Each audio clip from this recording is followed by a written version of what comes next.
முடிவெடுப்பது என்று வரும்போது காட்சி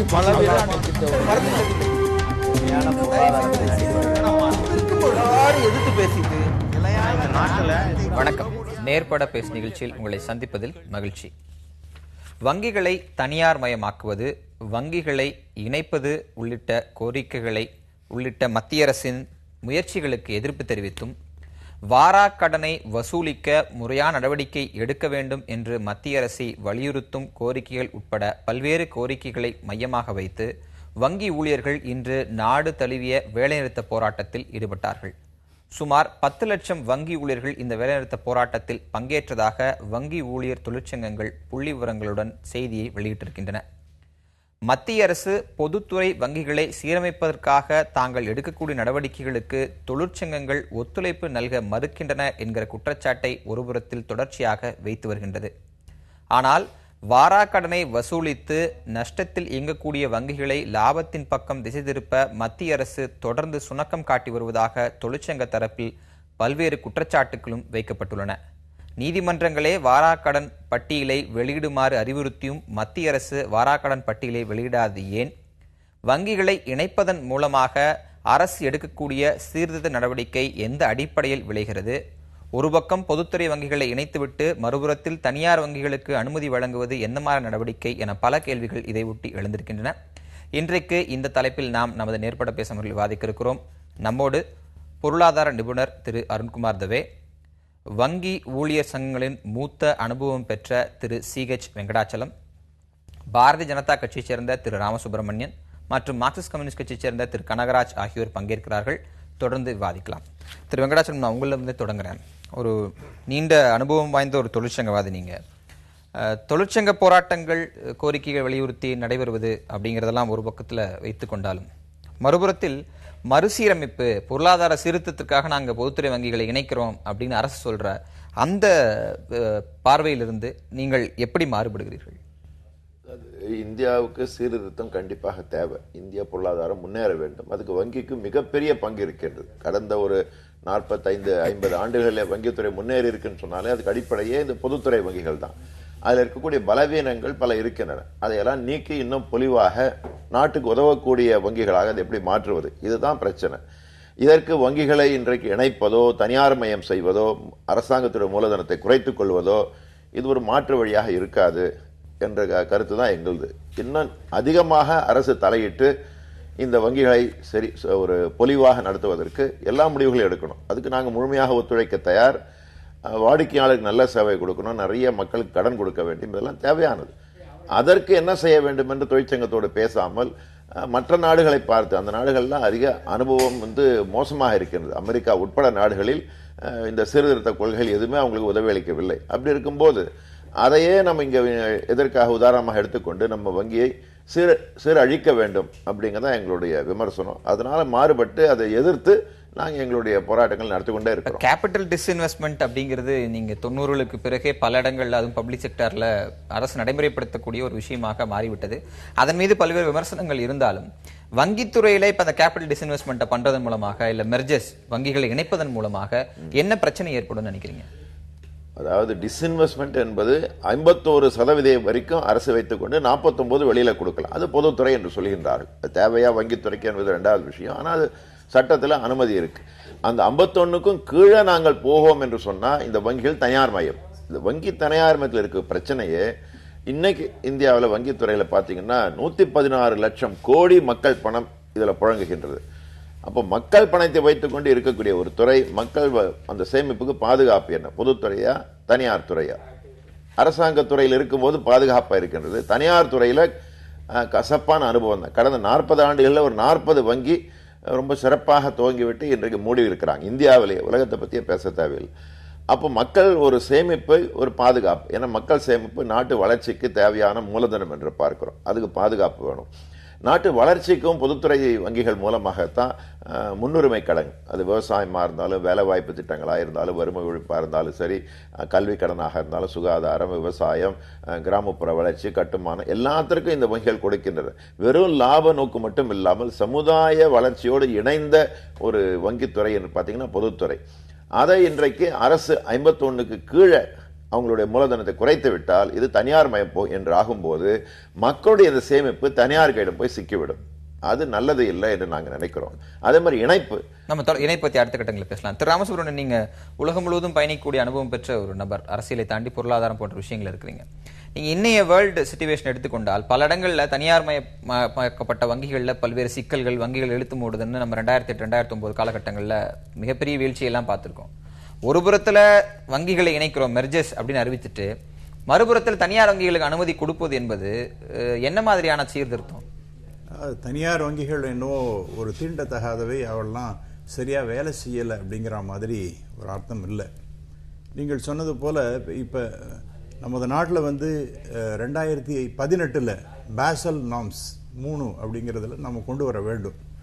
அதற்கு கேபிட்டலைசேஷன் என்பது ரொம்ப அவசியம். அதிகமான மூலதனத்தை அதில் கொண்டு வரணும். ஆக அதை 2018ங்கிறத அது முடியாதுன்னு சொல்லிட்டு ஒரு வருஷம் தள்ளி போய் 2019 என்று இப்பொழுது அந்த ஒரு இலக்கை தாண்டி செல்லுகின்றது நமது இந்தியாவை பொறுத்தவரை.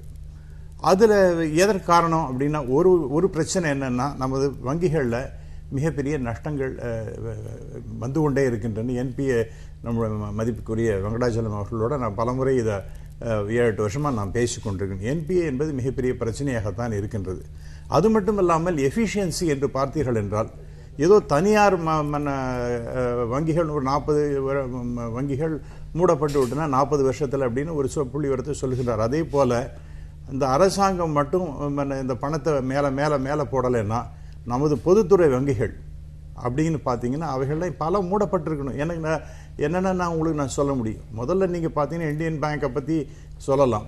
அதே போல் இந்தியன் ஓவர்சீஸ் பேங்க்கும் ஒரு சமயத்தில் அப்படி தான் மோசமாக இருந்தது. பேங்க் ஆஃப் இந்தியா அப்படி இருந்தது. சிண்டிகேட் பேங்க் எல்லாம் திவாலான பேங்க்ஸாக போயிடுது. ஆக 1970களில் இருந்த அந்த நேஷனலைசேஷன் என்கின்ற சொல்லப்படுகின்ற அதே சிஸ்டம் இன்னைக்கு கொண்டு வரணும் அப்படின்னு அதே தான் நடைமுறையில் இருக்கு. எனக்கு வர கேள்வி, அரசாங்கத்தின் கட்டுப்பாட்டில் இயங்கக்கூடிய வங்கிகளே நஷ்டத்துல போகுது, சரியாக செயல்படல அப்படின்னா அங்கேயே ஏதோ ஒரு சிக்கல் இருக்கு அப்படின்னு தான் அர்த்தம். அந்த விஷயத்துக்கே உங்களால கேரண்டி கொடுக்க முடியாத போது அரசாங்கத்திற்கு ஒரு குறிப்பிட்ட எல்லைக்கு மேல கட்டுப்படாத தனியார் வங்கிகளை எப்படி மக்கள் நம்ப முடியும்? இல்ல, அது கட்டுப்படாதன்னு நீங்க சொன்னீங்கன்னா ஒரு செலவுக்கு தான் கட்டுப்படும் சொன்னேன். ஒரு அளவுக்கு தான் உங்களுக்கு கட்டுப்பாடுகளை நீங்க தனியார் வங்கிகள். அதாவது இன்னைக்கு ரிசர்வ் பேங்க் ஆஃப் இந்தியாங்கிறது அது கீழே தான் எல்லா வங்கிகளும் செயல்பட்டாக விடும். அதனால ஒன்றும் கண்ட்ரோலே கிடையாது. Independent of RBI, independent of government அவங்களால பண்ண முடியாது. அப்புறம் இன்னைக்கு இருக்கக்கூடிய சூழல் நாம பார்த்தோம் என்றால் அவங்களுடைய முக்கியமான 2 கோரிக்கை என்னன்னா, ஸ்டேட் பேங்க் ஆஃப் இந்தியா அவங்களுடைய சப்சிடரிஸ் என்று பார்த்தீர்கள் என்றால் அது ஒரு 5 இருக்கு. ஏற்கனவே 2 Saurashtra and Indore, State bank of Saurashtra, Indore State Bank, அவைகளெல்லாம் மர்ஜ் பண்ணியிருக்காங்க ஸ்டேட் பேங்கோட. அதில் என்ன பிரச்சனை வந்தது?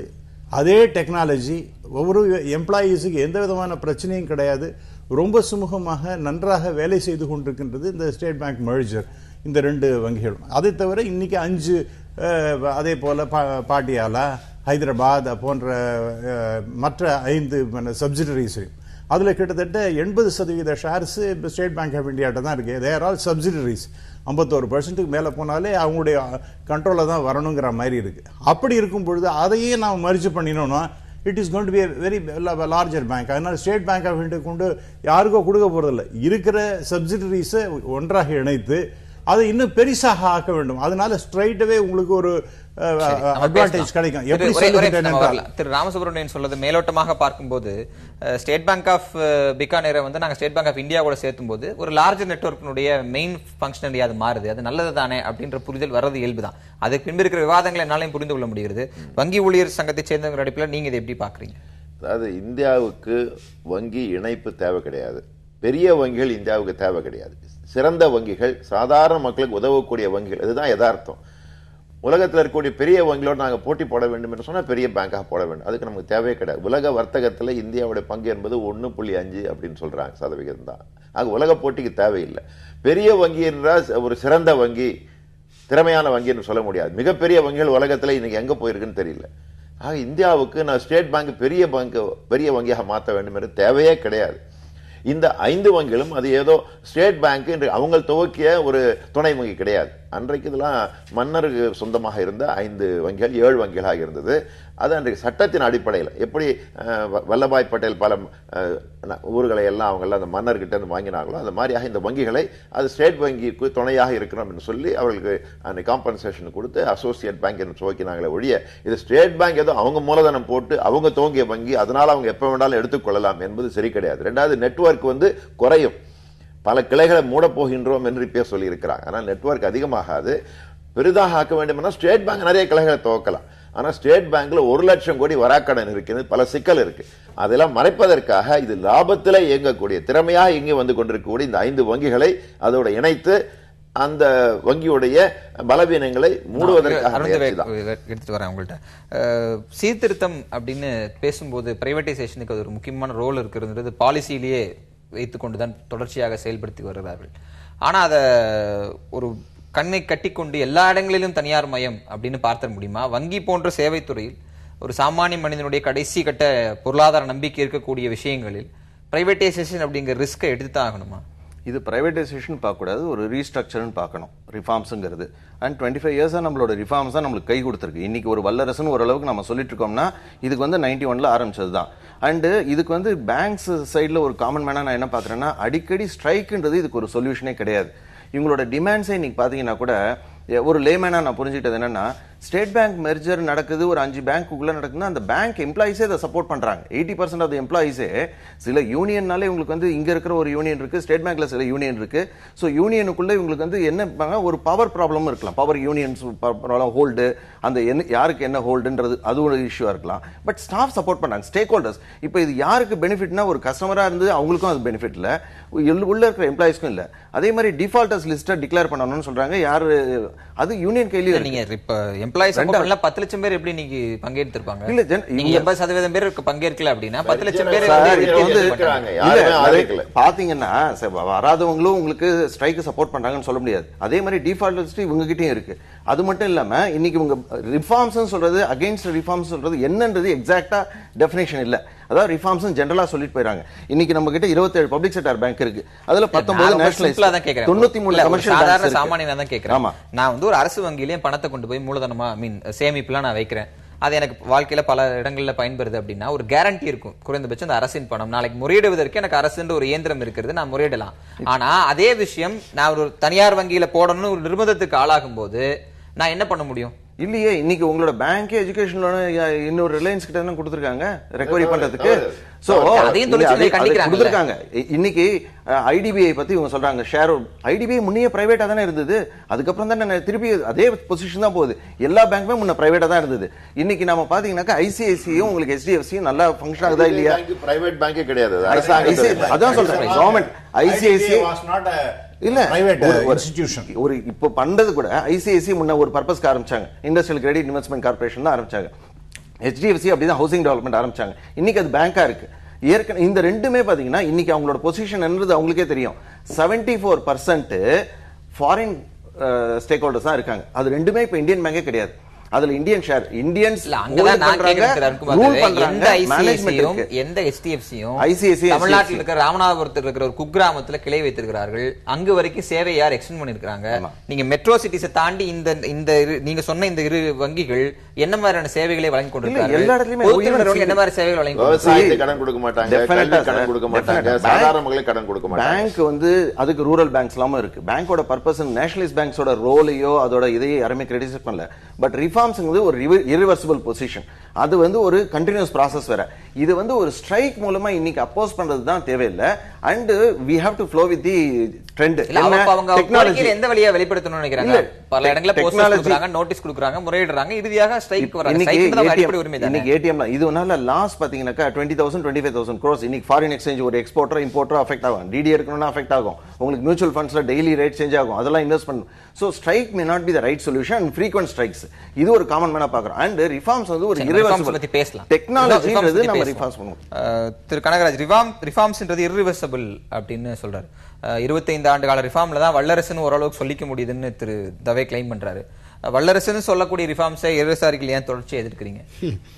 வல்லரசா நீங்களா உங்களை ரவுடின்னு நீங்கள் பட்டம் கட்டிக்கிட்டீங்கன்னா வந்துருமா? நான் வேறு சில விஷயங்கள் அதுக்கு முன்னால் போக போகிறேன் சொல்லணும்னு நினச்சேன். ஃப்ளோ வித் ட்ரெண்டுன்னு சொன்னார். எல்லாரும் ஜாகிறான்னா நீங்களும் ஜாகுவீங்களா?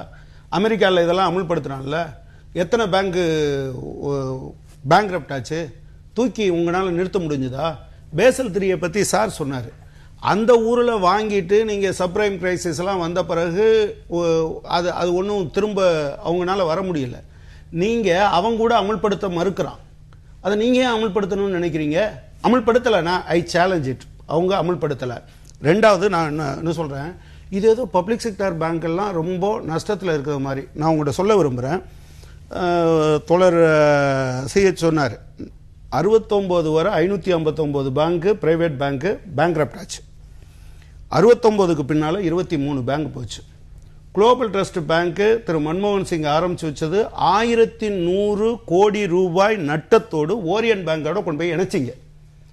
இப்போ நீங்கள் ஓரியன்ட் பேங்க் என்ன சொல்லுவீங்க? பப்ளிக் செக்டார் பேங்க் நஷ்டத்தில் போயிடுச்சுன்னு சொல்லுவீங்க. எவனா திருடிட்டு போனதுக்கு பப்ளிக் செக்டார் பேங்கில் போடுவீங்க.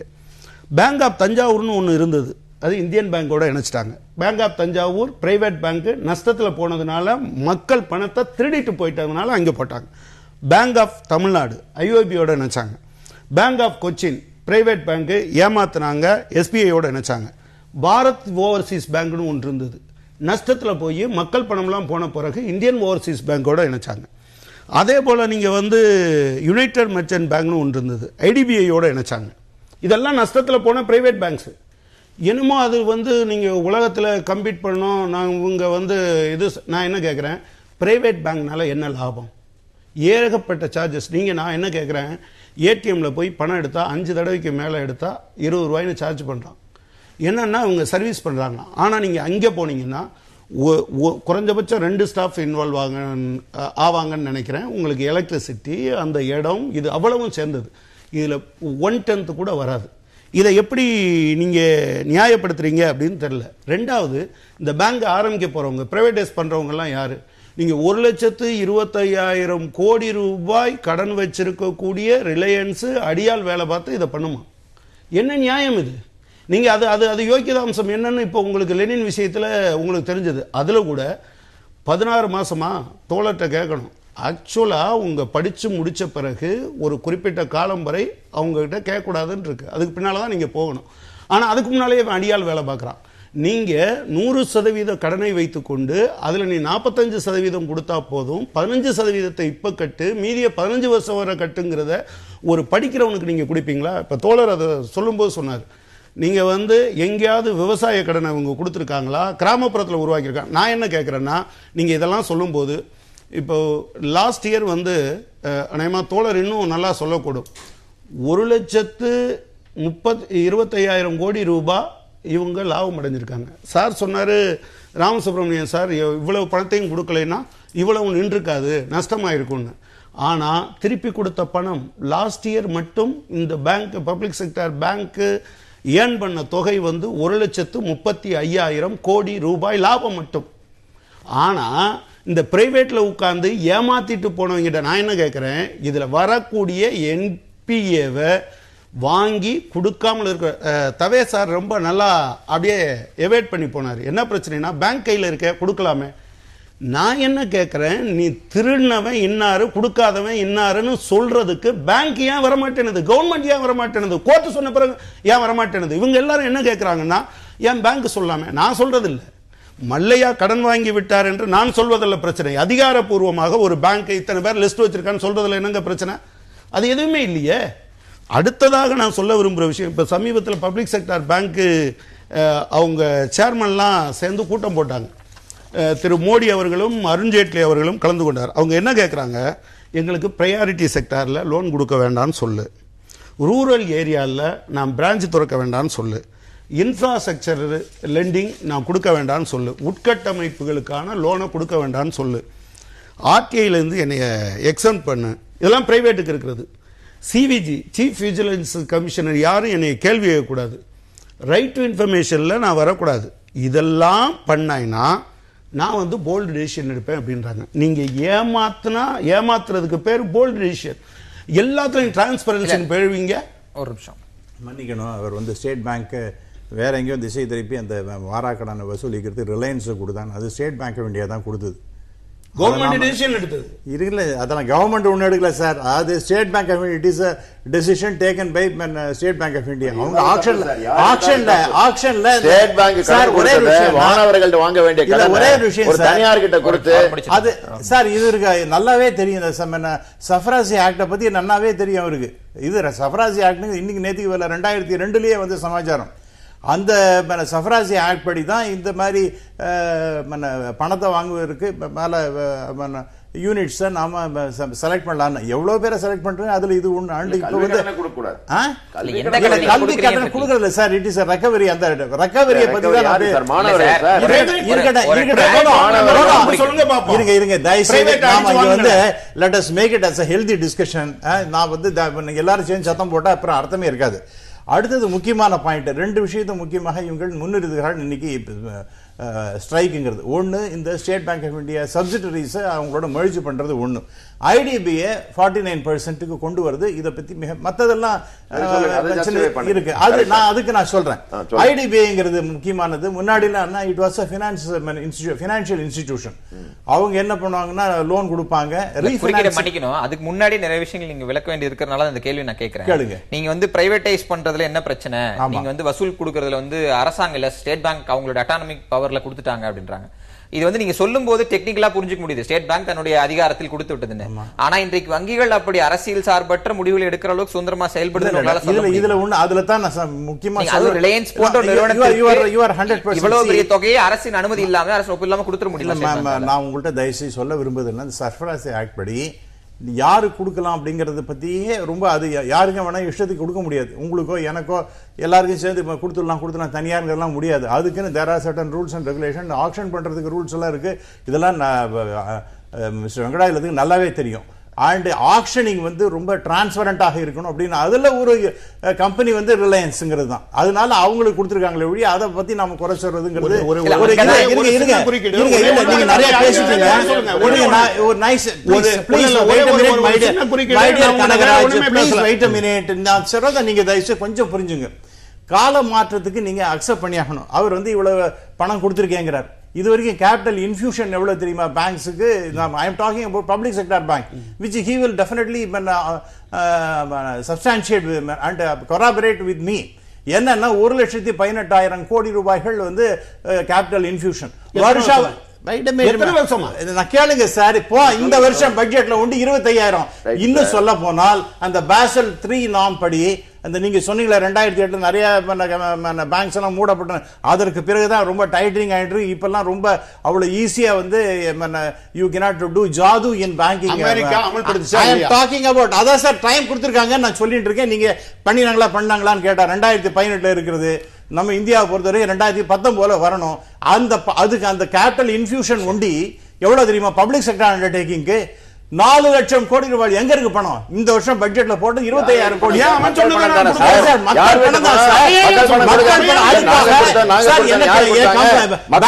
திவாலாக பண்ணுவீங்க. சொன்ன பிரைவேட் பேங்க்ஸ் எல்லாம் வந்து மெர்ஜ் பண்ணான்னு சொன்னாங்க. பேங்க் ஆஃப் இந்தியா என்னாச்சு சார்? அதனுடைய வாகுலுக்கு அப்புறம் வந்து there was a terrible shake up. Sir அது திவாலா கூட நடந்தது. It was fantastic bank. சொல்ற அக்கறை எனக்கு புரிந்து United Bank of India Union Bank of India எல்லா கவர்மெண்ட் பேங்க் நல்லா இருக்கு நீங்க சொல்றீங்க. இப்போ ஏன் சார் இவ்வளவு பணத்தை 1,18,000 கோடி ஏமாத்துறாங்க? 25,000 கோடி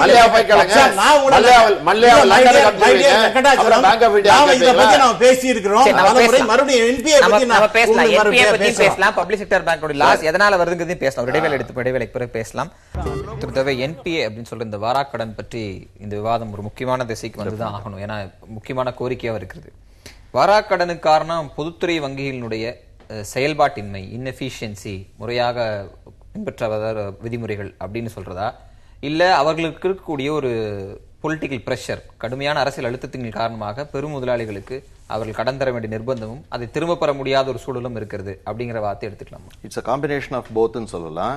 யூஎஸ்ல வந்து 2008 அந்த சப்ரைம் கிரைசிஸ்லாம் நடக்கும்போது இன்ட்ரெஸ்ட் ரேட்லாம் வந்து அவங்க ஃப்ரீயா விட்டாங்க. இந்த பேங்க் டிசைட் பண்ணிக்கலாம். அந்த டைம்லலாம் நம்மளுக்கு ஏன் கிரைசிஸ் அது அஃபெக்ட் ஆகலைன்னா நம்மளது வந்து இன்சுலேட்டட் எக்கானமி. அப்ப இருந்த ரிசர்வ் பேங்க் கவர்னர்ஸ் எல்லாருமே வந்து ஓரளவுக்கு ஸ்ட்ரீம்லைன் பண்ணி இஷ்டத்துக்கு அந்த பேங்கை வந்து இன்ட்ரெஸ்ட் ரேட் ஃபிக்ஸ் பண்ண முடியாதுன்னு சொன்னாங்க. ஈவன் ரகுராம் ராஜனோட அந்த 5 இயர்ஸ் டென்யூர்ல கூட அவரோட அச்சீவ்மெண்ட் பாத்தீங்கன்னா பேங்கிங் ரிஃபார்ம்ஸ் தான் நம்ம நம்பர் 1 சொல்லலாம். இது வந்து ஒரு ஸ்டெப். என்பிஏவை இவ்வளவு நாள் இவ்வளவு பணம் 8 லட்சம் கோடிக்கு மேல இருக்குன்னு சொல்லி வரதே ஒரு பெரிய அச்சீவ்மெண்ட். அதுக்கு ஒரு டெட்லைன் கொடுக்குறாரு, என்பிஏவை நம்ம கலெக்ட் பண்ணி ஆகணும்ன்றது. என்பிஏவை இவ்வளவு நாள் என்ன பண்ணாங்க, பேங்க்ல எல்லாம் வந்து ஒரு லாஸ் மாதிரியே காமிச்சிட்டு இருந்தாங்க. அதனால தான் நம்ம வந்து பிஎஸ்பி எல்லாம் லாஸ் நஷ்டம். எப்படி நஷ்டத்தை இத்தனை பேர் கேட்டர் பண்ணும்போது ப்ராஃபிட்ல தான் வரணும். அவங்களும் எஸ்பிஐயும் சார்ஜ் பண்றாங்க, எல்லா பிஎஸ்பியும் சார்ஜ் தான் பண்றாங்க. சோ டெஃபினட்டா ப்ராஃபிட்டபிள் பேங்க்ஸ் தான். இப்போ இது ப்ராஃபிட்ல கொண்டு வரணும்னா ஒரு ஒயிட் எலிஃபென்ட் இதெல்லாம். இப்போ இதெல்லாம் வந்து டாக்ஸ் பேயர்ஸ் மணி தானே. சோ இது கொண்டு வரணும்னா ஸ்ட்ரீம்லைன் பண்ணி தான் ஆகணும். இந்த ரிஃபார்ம்ஸ்ன்றது அதுதான் அவங்க சொல்றாங்க ஒரு சர்ஜரி மாதிரி. இது இந்த என்பிஏ நம்ம வெளியில கொண்டு வந்து கலெக்ட் பண்ணணும். அதுலயும் பாத்தீங்கன்னா இந்த 1000 கோடிக்கு மேல இருக்கிற அந்த டிஃபால்டர்ஸ்லாம் பாத்தீங்கன்னா ஒரு 100 டிஃபால்டர்ஸ் அவங்களே ஒரு நியர்லி 30-40% மேல இருக்காங்கன்னு சொல்றாங்க. It's a very alarming situation. So banks staff வந்து இதுக்கு ஹெல்ப் பண்ணணும். அண்ட் நம்ம கிட்ட இருக்கிறது 27-28 பேங்க்ல இருக்கக்கூடிய மேஜர் ஸ்டேக் ஹோல்டர்ஸ் அனுப்புங்க போய் கிங்ஃபிஷர் மலையாள வாங்கிட்டு வரேன். இல்ல சார், இப்போ என்னோட கேள்வி, நீங்க என்பிஏவை வந்து சரிப்படுத்துறதுக்கு ரிஃபார்ம்ஸ்க்குள்ள போறோம்ன்றீங்க. ஆமா, நான் எனக்கு இயல்பா வர கேள்வி என்னன்னா, ரிஃபார்ம்ஸ் இப்ப ஆரம்பிச்சது இல்லையே. சரி, ரிஃபார்ம்ஸ் முன்னாடி ஆரம்பிச்சதா இன்னைய சூழல் நம்ம பேசுவோமே. இந்த என்பிஏ வச்சிருக்கிற மேஜர் ஸ்டேக் ஹோல்டர்ஸ் தான் வெளிய வந்து தனியார் பேங்க் ஆரம்பிக்கிறாங்க. நீங்க ரிலையன்ஸ் கிட்ட இந்த என்பிஏ இருக்கு, இல்ல பல நிறுவனங்கள் இருக்கு. இவங்க கிட்ட தான் நீங்க அடுத்த கட்டமாக வங்கிகளை திறப்பதற்கு அனுமதி லைசென்ஸ் கொடுத்துட்டு இருக்கீங்க. இந்த எப்படி நீங்க இந்த என்பிஏ எல்லாம் கலெக்ட் பண்ணணும்ன்றதே இந்த 2 வருஷமா ஆரம்பிச்ச process தானே. இதுக்கு முன்னாடில அந்த அளவுக்கு விகரசா பண்ணலையே. என்பிஏன்ற ஒரு பேரே இதுவரைக்கும் கலெக்ட் பண்றேன் நீங்க முதல்ல மாணவன் தலையில தான கைய வைக்கிறீங்க. இல்ல நாம மல்லையா கிட்ட போகவே இல்ல. ஸ்டூடெண்ட்ன்றது அது ஒரு process. ஏன்னா எஜுகேஷன் லோன்றது யார் கொடுக்கணும்? பேங்கோட பிரைமரி பர்பஸ் கிடையாது. கமர்ஷியல் பேங்க்ஸ் இதெல்லாம். சோ ஸ்டூடெண்ட் லோன் கவர்மெண்ட் கொடுக்கணும். அதுக்கு தான் உங்களுக்கு சர்வீஸ் டாக்ஸ்ல 1% வாங்குறாங்க. அது த்ரூ பேங்க் கொடுக்கலாமே தவிர பேங்க் தான் பேர் பண்ணணும்னு சொல்ல முடியாது. அதனால தான் அந்த லாஸ். அதனால தான் அது கொடுக்கறாங்க. அதனால தான் அது டெஃபினட்டா பப்ளிக் செக்டார் பேங்க்குக்கு எல்லாரும் என்ன பண்ணிருந்தாங்க, அந்த காலத்துல லோன் கொடுக்கிறது ஒரு ஃபங்க்ஷன் மாதிரி பண்ணிட்டு இருந்தாங்க. உங்களுக்கு தெரிஞ்சிருக்கும், லோன் மேலாண்மை பண்ணாங்க. அப்பெல்லாம் நீங்க நம்ம அந்த பிஎஸ்பி பேங்க்ஸோட சீஃபையோ அவங்க எல்லாம் ஒரு நல்ல பேர் வாங்கணும்ன்றதாலையும் ஒரு ப்ரமோஷன் இந்த மாதிரி ஒரு ஃபங்க்ஷன் மாதிரி வச்சு இஷ்டத்துக்கு ஒரு கொலாட்ரல் இருக்காது, ஒரு செக்யூரிட்டி இருக்காது, ஒரு லோனை வந்து எந்தெந்த இண்டஸ்ட்ரிக்கெல்லாம் கொடுத்துருந்தாங்க. ஒரு வரைமுறை இல்லாம அன்ரெகுலேட்டட் லோன்ஸ். அதோட கான்சிக்வன்சஸ் நாம இன்னைக்கு ஃபேஸ் பண்றோம் இந்த 3 வருஷமா. சோ ராஜன் வந்து அதெல்லாம் கொஞ்சம் ஸ்ட்ரீம்லைன் பண்றாரு. சோ பேங்க்ஸ் வந்து இத இன்னும் சப்போர்ட் பண்ணி இந்த ஒயிட் எலிஃபென்ட்டா இருக்கிறத எந்த அளவுக்கு நம்ம என்பிஏவை ரெடியூஸ் பண்ணனும் தான் பார்க்கணும். அதுக்கு கவர்மெண்ட் ஆர்குமெண்ட்ல 75% இன்எஃபிஷியன்சி தான் சொல்றாரு. உங்களோட பேர் வாங்கிக்கிறதுக்காக கொலாட்டரல் கூட இல்லாம நீங்க லோன்ஸ் கொடுத்தீங்க. பெரிய உயர்மட்ட அதிகாரிகள் அதெல்லாம் கொஞ்சம் ஓவர் என்தூசியாஸ்டிக்கா பண்ணிருக்காங்க. அவங்க மேல நடவடிக்கை எடுக்கணும். இப்போ ஒரு சிண்டிகேட் பேங்க் உடைய ஒரு சேர்மனை வந்து நடவடிக்கை எடுத்தாங்க. அது மாதிரி யாராவது செஞ்சிருந்தாங்க நடவடிக்கை எடுக்கணும். ஆனா அது முக்கியமான பிரச்சனை இல்லை. வேண்டுமென்றே திட்டமிட்டு வங்கிகளை ஏமாற்றுவதற்காக கடன் வாங்குகின்றார்கள். இது அரசாங்கத்திற்கு தெரியும், ரிசர்வ் வங்கிக்கு தெரியும். தெரிஞ்ச பிறகு நடந்து கொண்டே இருக்கிறது. 13 லட்சம் கோடியாக இது வளர்ந்திருக்கு. ரிசர்வ் வங்கி கவர்னர் வெளியில சொல்லிடுங்க அப்படின்னு சொல்றாரு மொத்த தொகையை. ஆனா யாரு அப்படின்னு சொல்லக்கூடாது அப்படின்னு சொல்றாரு. இது வந்து வங்கிகள் நஷ்டமா இருக்கு அப்படிங்கிறது. இந்த 13 லட்சத்துக்கு சுமாராக ஒரு 10% வட்டி போட்டீங்கனாலும் ஒரு ஆண்டுக்கு பொதுத்துறை வங்கிகளுக்கு மட்டும் 1,30,000 கோடி வருமான இழப்பு ஏற்படுகின்றது. அந்த வருமான இழப்பு இன்றைக்கு இந்த வராக்கடன் காரணமாக இந்த வராக்கடனை வசூலித்தா, அதிலும் குறிப்பாக நாங்க ஒண்ணு கேட்டுட்டு இருக்கிறோம், வசதி இருந்தும் திருப்பி செலுத்தவில்லை என்று சொன்னா அது கிரிமினல் குற்றமாக அறிவிக்க வேண்டும்.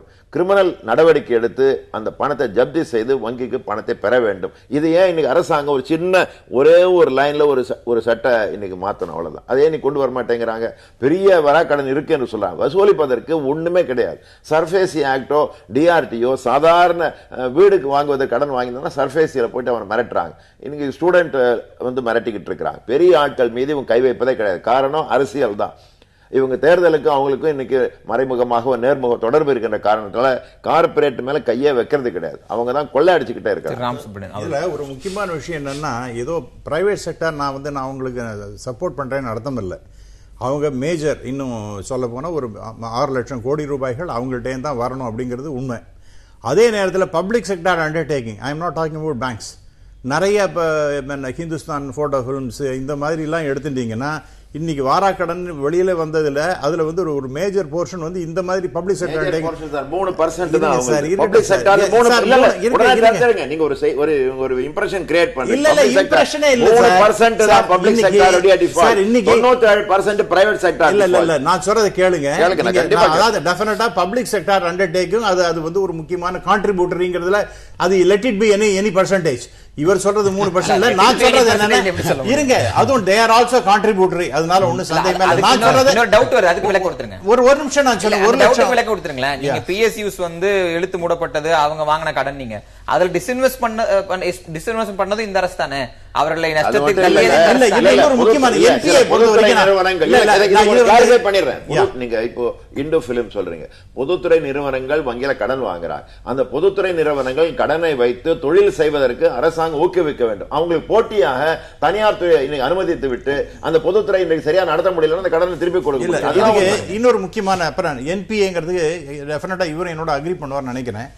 அதுல ஜெஸ்டேஷன் பீரியட் அப்படிங்கிறது ஒரு ப்ராஜெக்டை கொடுக்குறோம்னு சொன்னோம்னா, இப்போ நான் இங்கே வரதுக்கு முன்னாடி ஒரு 10 நாள் முன்னாடி என்னோட ஒரு ஸ்டேட் பேங்க்ல ஒரு very very senior top man என்னோட பேசிட்டு இருந்தார். நாமெல்லாம் டிஸ்கஷன் சண்டையெல்லாம் போடுவேன் சார், ஒரு மாதம் நான் உங்கள் ப்ராஜெக்டை நான் கிளியரே பண்ண மாட்டேன், இழுத்துட்டே இருப்பேன், நான் 1000 கேள்வி கேட்டுட்டு இருப்பேன். இன்னைக்கு எங்கே சார், யார் சார் என்ன பண்ணுறாங்க? இதுதான், this is exactly another point.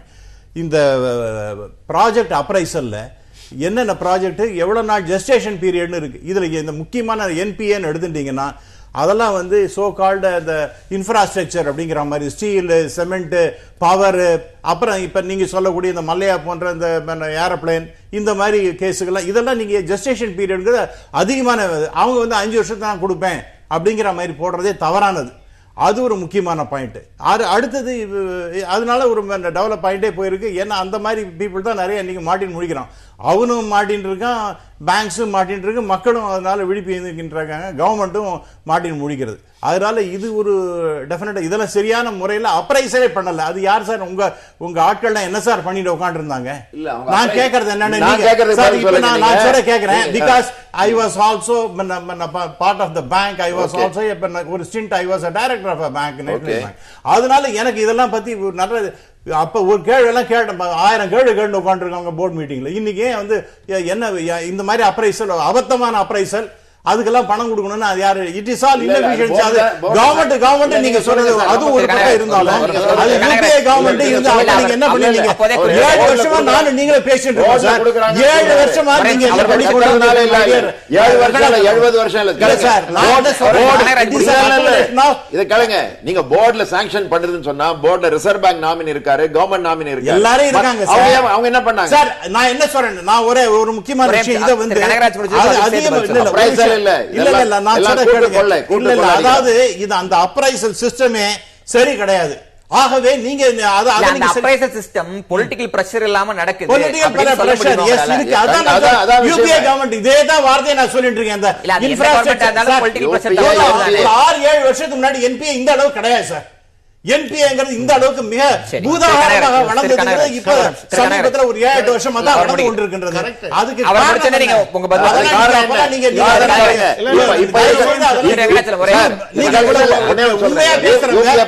உண்மையை நீங்க வந்து நானும் ஒரு உண்மை சொல்றேன். இங்க இருந்து பிரைம் மினிஸ்டர் ஆஸ்திரேலியா போறாரு, அங்க இருந்து ஒரு பேங்குடைய சேர்மன் போறாரு, அதானி கொடையா போறாரு.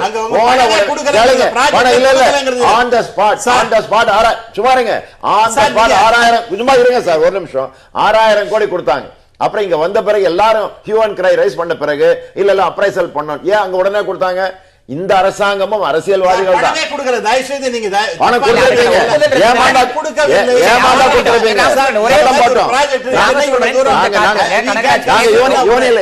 சத்தம் பாட்டதுனால கொடுக்கல. என்ன கொடுத்திருப்பீங்க?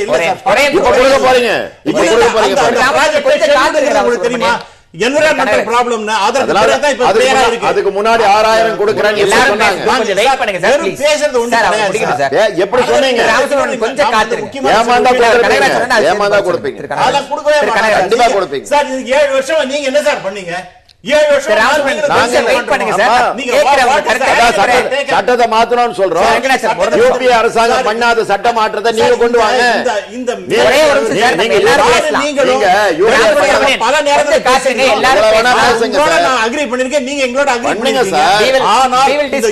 அரசாங்கம் இந்த மாதிரி குட்டாலா ப்ராஜெக்ட் எல்லாம் கொடுத்து இன்ஃப்ராஸ்ட்ரக்சர் அப்ரைசல் பண்ண முடியாது. இன்னைக்கு ஆட்சியில் இருக்கிறீங்களா? நடவடிக்கை எடுங்க. இதுல யூபிஏவும் என்டிஏவும் ஒண்ணுதான். சார் சொன்னாரு ஜெஸ்டேஷன் பீரியடு கரெக்ட், தொழிலுக்கு கொடுக்கணும். அவங்க மட்டும் 5 வருஷம்னு போட்டா தப்பு. ஆனா படிப்புக்கு போயிட்டு வந்த லெனின் மட்டும் அடுத்த நாளே கட்டிடணும். என்ன நியாயம் உங்க நியாயம்? வேலை கிடைக்கலையா அவனுக்கு? நீங்க 97% ஒருத்தர் கட்டல, 3% பொதுத்துறை நிறுவனங்கள் அப்படின்னு சொன்னா அவங்களும் கான்ட்ரிபியூட் பண்ணாங்க. நீங்க உமிய தொலைச்சவனுக்கும் ஒண்ணு டன் கணக்கில் அரிசியை திருடினவனுக்கும் ஒண்ணா? சார் இவ்வளவு நேரம் பேசினாரு. நான் சொல்றேன், பேங்க்ல யாரு இப்படி துணை போனார்களோ, சரியா அப்ரைஸ் பண்ணலையோ அவங்கள டிஸ்மிஸ் பண்ணட்டும். பண்ணணும். நாங்க 2 பேருமே சொல்றோம், ஒர்க்கர் பிரதிநிதியா இருந்து. சார் என்ன சொல்லணும்? நான் இப்ப சொல்றேன், நீங்க நோ யுவர் கஸ்டமர்னு வச்சிருக்கீங்கல்ல, இந்த பேங்க்ஸ் எதுவும், நான் இப்ப சொல்றேன், இந்த என்பிஏ வச்சிருக்க வில்ஃபுல் டிஃபால்டரா இருக்கிற அதுல இவங்க டைரக்டரா இருந்தா அவங்கெல்லாம் பேங்க் ஆரம்பிக்க முடியாதுன்னு ஒரு சட்டத்தை கொண்டு வாங்க. ஒரு பேங்க்ல நான் லோன் வாங்கிட்டு, அக்ரிகல்ச்சர் லோன் வாங்கிட்டு கட்ட முடியலைன்னா எனக்கு இன்னொரு லோன் தரமாட்டீங்க நீங்க.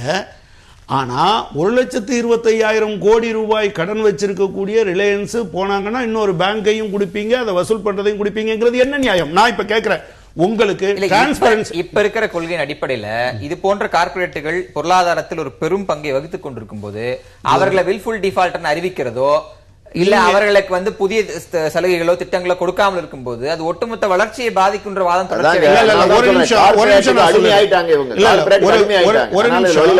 ஒரு நிமிஷம் அவங்க விட மாட்டாங்க. நான் உங்ககிட்ட ஒண்ணு கேட்கிறேன். இவ்வளவு டிஸ்கஷன் இதுல நடந்தது இல்ல. இந்த ஏரியா லிமிட்ல ஒரு வீட்டை கொள்ளை அடிக்கிறாங்க, அதை தடுக்க நினைச்ச போலீஸ்கார 4 பேர் சரியில்லைன்னு மாஞ்சு 2 பேரும் கத்துறாங்களே தவிர திருடிட்டு போனவன் சம்பந்தமா என்ன உங்களோட ஸ்டாண்டு? நான் சொல்றது, இந்த பிரைவேட் வந்துருச்சு இப்படித்தான் அப்படின்னு சொல்றீங்கல்ல, பவர் பிளான்ட் வருதுங்க, என்ன ஸ்டேட் இது சென்ட்ரல் எலக்ட்ரிசிட்டி ரெகுலேட்டரி அத்தாரிட்டி என்ன சொல்றாங்க? 70% பேங்க்ல நீங்க லோன் வாங்கிக்கங்க, 30% தான் கொண்டு வரணும், இதுல இருக்கிற எதுவும் அவரோடது கிடையாது அப்படி ஒண்ணு சொல்லுங்க பாப்போம்.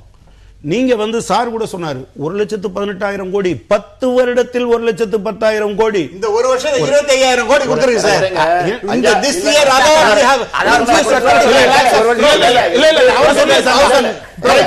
இந்த வருஷம் சார் இன்னைக்கு இதெல்லாம் போறாது. யாரை பத்தி சோட போறீன்னு யாருக்கு பசி இல்ல ஒரே ஒரு நிமிஷம். இந்த வருஷம் அடிப்படையான விஷயம் கேளுங்க சார். வங்கிகள் அரசாங்க வங்கிகள், இந்த அரசாங்க வங்கிகள் வங்கிகளை நடத்துவதற்கு மூலதனம் கொடுக்க வேண்டும். அப்ப அம்மா குழந்தைக்கு உணவு போட்டேன்னு அதுதான் அம்மாவோட வேலை. அரசாங்கம் தான் இந்த வங்கிகளுக்கு கொடுக்க வேண்டும். நீங்க நான் இன்னொரு எக்ஸாம்பிள் சொல்றேன். நீங்க கூட சாப்பாடு இருங்க சார், ஒரு நிமிஷம் இருங்க. இல்ல நீங்க கொஞ்சம் இருங்க. இவன் சாப்பாடு கொடுத்த பத்தி சொல்ற, நான் தூக்கி விடுன்னு சொன்னேன், இவ்வளவு தூரம் நான் கடைசி வரைக்கும் தூக்கிட்டே நிப்பேன். ஒரு நிமிஷம்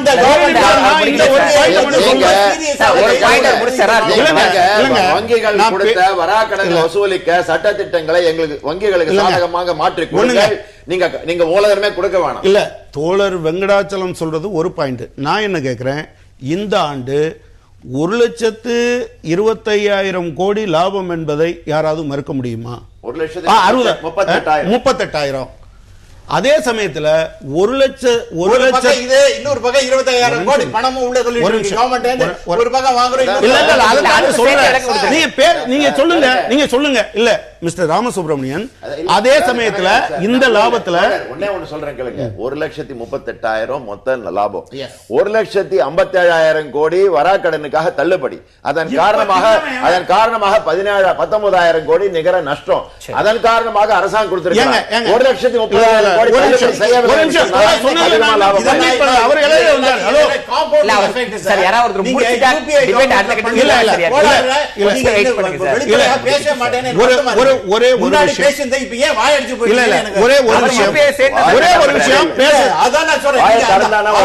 பேசும்பொழுது நானும் நீங்களும் 7 வருஷமா பேசிட்டு இருக்கோம்.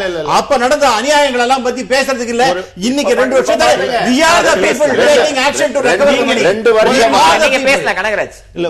வருஷம் இல்ல 2 வருஷமா நீங்க பேசுங்க. இல்ல நான் நீங்க தொலைக்காட்சியில 6 வருஷம் ஒரு நிமிஷம் என்னன்னா, தோழர் வெங்கடாச்சலம் சொன்னதுல ஒரு பாயிண்ட் இருக்கு. இந்தியாவில் இதற்கு முன்னர் இருந்ததை விட என்பிஏ அதிகமாயிருக்கு. அதுக்கு ஒரு காரணம் இந்த ரிஃபார்ம் ப்ராசஸ். நீங்கள் கடந்த எந்த காலத்திலையும் நிலக்கரி சுரங்கம் நீ வச்சுக்கோ, இது ரெண்டும் ஒன்றுன்னு நான் சொல்கிறேன். ஆனால் இதில் புதிய ஒன்றை உருவாக்கியது மோடி அரசாங்கம். என்னன்னா, இதுவரையிலும் எந்த ஒரு தொழிலதிபரையும் அடுத்த நாட்டுக்கு கூட்டிகிட்டு போய் இந்த ஊரில் இருக்க பேங்கையும் கூட்டிகிட்டு போய் இவங்களுக்கு லோன் கொடுங்கன்னு சொன்ன ஒரு நிமிஷம் எனக்கு தெரியாது. டாக்டர் மன்மோகன் சிங்கோட என்னுடைய அக்கா பையன் அவங்க ஒரு பெரிய இண்டஸ்ட்ரி, அவன் USA போயிருக்கான். அங்கேயே ப்ராஜெக்ட் ஆரம்பிச்சிருக்காங்க. அது இன் பிரின்சிபல் சாங்க்ஷன் அங்க இருக்கு. அதுக்கப்புறம் நான் என்ன சொல்றேன்,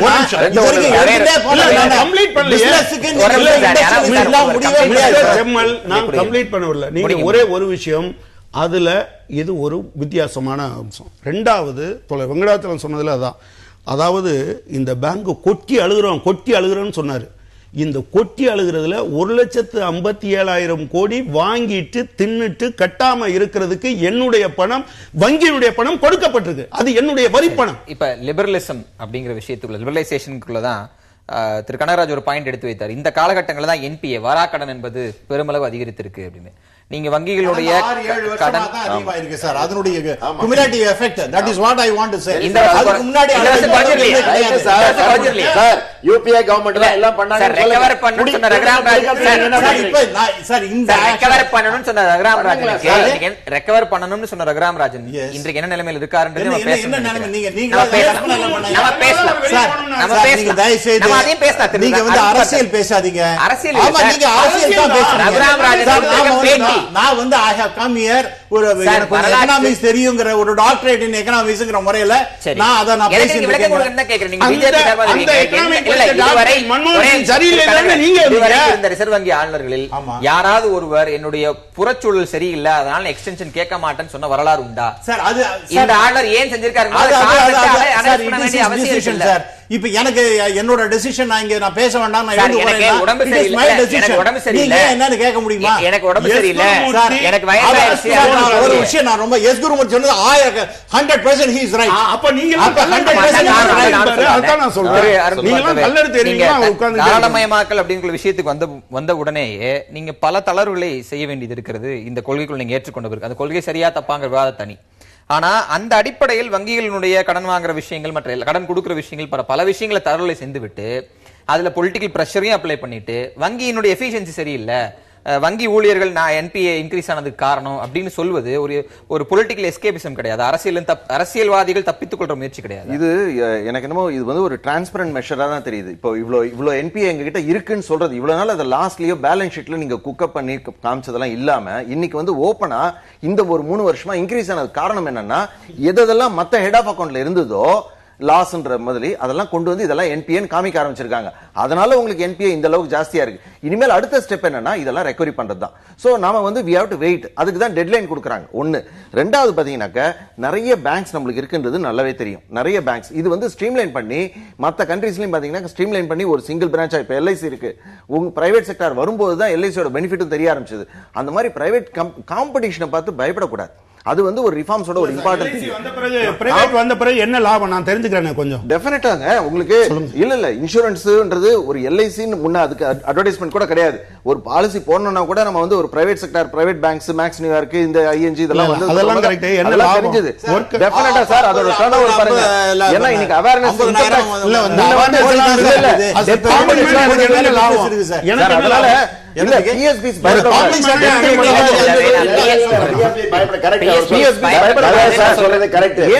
பயப்பட தேவையில்லை. ஆனா பிஎஸ்பி காலை கட்டி போட்டு நீ ஓடு, அது நீ ஐசிஐசி பேங்க் ஈக்குவலா நீங்க பெர்ஃபார்ம் பண்ணுனா அவங்களோட ரோலே வேற. நீங்க சொன்னதுல என்னோட கேள்வி, நான் அதே எல்ஐசி ஒப்பிட நான் பண்றேன். சமீபத்திய ஈக்குவலா உலகத்திலே சமீபத்திய புள்ளிவிவரங்கள்ல எல்ஐசியோட ரிட்டர்ன்ஸ் 98%. நீங்க அதற்கு இணையாக இருக்கக்கூடிய பல தனியார் ஆயுள் காப்பீட்டு நிறுவனங்கள் ரிட்டர்ன்ஸ் வந்து 50% கூட தாண்டல சமீபத்திய புள்ளி வரும். அதுக்கு எப்படி வந்தது? அப்படி இருக்கும்போது ஒரு எல்ஐசி வந்து அடிப்படையான ஒரு உரிமையாக பாதுகாப்பாக பாக்குறோம்.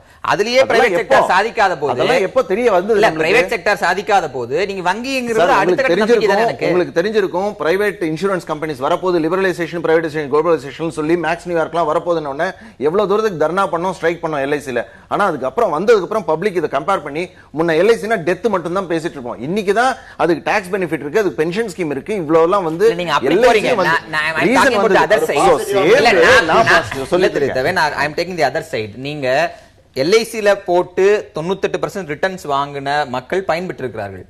அதே அளவான மக்கள் தனியார்ல போட்டு 40% ரிட்டர்ன்ஸ் இல்லாம கஷ்டப்பட்டவங்க இருக்காங்கல்ல, அந்த மக்கள் பாதிப்பு பதில் சொல்ல போறது யாரு? அதே ஒரு பாதிப்பு பொதுத்துறை வங்கிகளை தனியார் மயம் போது வந்தா மக்களுக்கு யார் பதில் சொல்ல? இல்ல, அதுதான் நான் சொல்றேன். பப்ளிக் செக்டார் பேங்க்ஸ்க்கு அந்த ப்ராப்ளம் வராதுன்னு சொல்றேன். ஏன்னா நம்ம பெட்டர் சர்வீஸ் அவங்க கொடுக்க ஆரம்பிச்சாக்க we will definitely go. ஏன்னா பெனிஃபிட் ஆஃப் காம்படிஷன் இம்ப்ரூவ்மெண்ட் தான் சொல்றோம். விஷயத்தை வைத்து அவங்களுக்கான அத்தனை உரிமைகளையும் பறித்து விட்டு சலுகைகளை கொடுங்க இவங்களுக்கு நீங்க ஒரு பொலிட்டிக்கல் பிரஷர் அப்ளை பண்ணிட்டு அவங்க செயல்படல ஒரு சேச்சுரேஷன் வந்தாச்சு. ஒரு பப்ளிக் செக்டார்ன்றது அது வந்து ஒரு சைக்கிள். முதல்ல பிரைவேட்ல இருந்தது தான் எல்லா பேங்க்ஸையும் நம்ம நேஷனலைஸ் பண்ணி பப்ளிக் செக்டார் ஒரு விஷயம் சொன்னேன் சார். இது கருதி எக்ஸ்டெண்ட் பண்றோம், நம்ம பேசலாம். விவாதத்தின் பொருள் கருதி நேரம் நீட்டிக்கப்படுகிறது. இடைவேளைக்கு பிறகு நேர்பட பேச தொடரும். தொடர்ந்து காத்திருங்கள்.